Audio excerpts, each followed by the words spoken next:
Do you remember the plot against Daniel by those men in power during the time of King Darius's reign? How that the presidents, the governors, the princes, the counselors, the captains, they all came together and then they planned to establish a new law, a royal decree, that nobody should make a petition to any god or any man other than the king for the space of 30 days.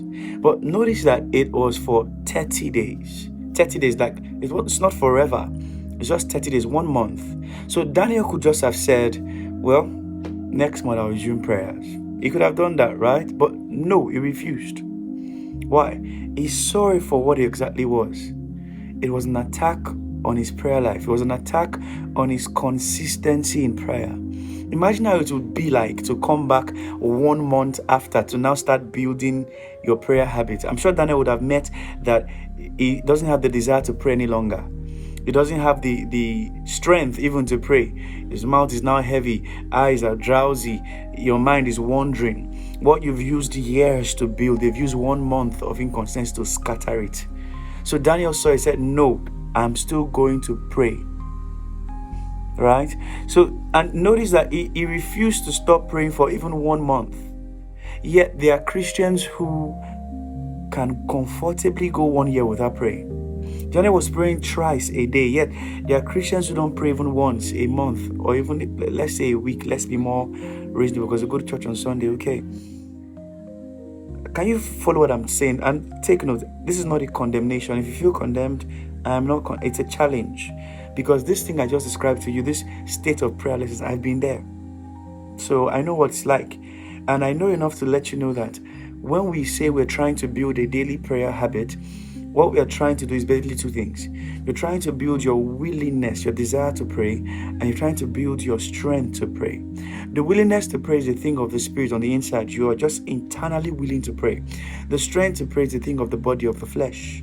Right there in the Garden of Gethsemane, the disciples, Peter, James, and John, they had the willingness on the inside to pray, but the strength of the body wasn't there. The flesh was weak. So you want to get to that point whereby your spirit is willing to pray, your body is strong enough to pray, the spirit is willing, the flesh is strong, right? That's the point you get to whereby you feel a sense to pray personally a midnight prayer, and you don't put it away, right? You arise in the night and then you pour out your heart like water before the face of the Lord. That's when you dream a dream and you know this dream is not correct, and then you don't sleep because of laziness. You pray it until you get a note of victory in your heart. But even all that is not really the major crux of the matter about that Daniel story. What I found more interesting is that they said that for the space of 30 days, nobody should ask anything of any god or any man except the king. That means if you need anything, ask the king, he will give it to you. But Daniel refused. He would rather ask a God he could not see than the king he could see. But do you realize that's our problem today? We would rather ask the man that we see than the God we do not see.